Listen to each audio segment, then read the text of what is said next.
एक कौवा था। वह एक किसान के घर के आंगन के पेड़ पर रहता था। किसान रोज सुबह उसे खाने के लिए पहले कुछ देकर बाद में खुद खाता था। किसान खेत में चले जाने के बाद कौवा रोज उड़ते उड़ते ब्रह्मा जी के दरबार तक पहुंचता था और दरबार के बाहर जो नीम का पेड़ था उस पर बैठकर ब्रह्मा जी की सारी बातें सुना करता था। शाम होते ही कौवा उड़ता हुआ किसान के पास पहुंचता और ब्रह्मा जी के दरबार की सारी बातें उसे सुनाया करता था। एक दिन कौवे ने सुना कि ब्रह्मा जी कह रहे हैं कि इस साल बारिश नहीं होगी, अकाल पड़ जाएगा। उसके बाद ब्रह्मा जी ने कहा, पर पहाड़ों में खूब बारिश होगी। शाम होते ही कौवा किसान के पास आया और उससे कहा, बारिश नहीं होगी, अभी से सोचो क्या किया जाए। किसान ने खूब चिंतित होकर कहा, तुम ही बताओ दोस्त क्या किया जाए। कौवे ने कहा, ब्रह्मा जी ने कहा था पहाड़ों में जरूर बारिश होगी, क्यों न तुम पहाड़ पर खेती की तैयारी करना शुरू करो। किसान ने उसी वक्त पहाड़ पर खेती की तैयारी की।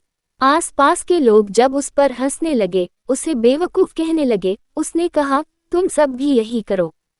कौवा मेरा दोस्त है, वह मुझे हमेशा सही रास्ता दिखाता है, पर लोगों ने उसकी बात नहीं मानी, उस पर और ज्यादा हंसने लगे।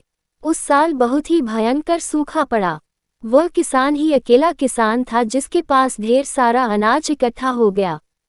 देखते ही देखते साल बीत गया। इस बार कौवे ने कहा, ब्रह्मा जी का कहना था कि इस साल बारिश होगी, खूब फसल होगी, पर फसल के साथ साथ ढेर सारे कीड़े पैदा होंगे और कीड़े सारी फसल के चौपट कर देंगे। इस बार कौवे ने किसान से कहा, इस बार पहले से ही तुम मैना पंछी और छछूंदों को ले आना ताकि वे कीड़ों को खा जाए। किसान ने जब ढेर सारा छछूंदों को ले आया, मैना और पंछी को ले आया, आसपास के लोग उसे ध्यान से देखने लगे, पर इस बार वे किसान पर हंसे नहीं। इस साल भी किसान ने अपने घर में ढेर सारा अनाज इकट्ठा किया। इसके बाद कौवा फिर से ब्रह्मा जी के दरबार के बाहर नीम के पेड़ पर बैठा हुआ था। जब ब्रह्मा जी कर रहे थे, फसल खूब होगी पर ढेर सारे चूहे फसल पर टूट पड़ेंगे। कौवे ने किसान से कहा, इस बार तुम्हें बिल्लियों को न्योता देना पड़ेगा, एक नहीं, दो नहीं, ढेर सारी बिल्लियां। इस बार आसपास के लोग भी बिल्लियों को ले आए। इसी तरह पूरे गांव में ढेर सारा अनाज इकट्ठा हो गया। कौवे ने सबकी जान बचाई।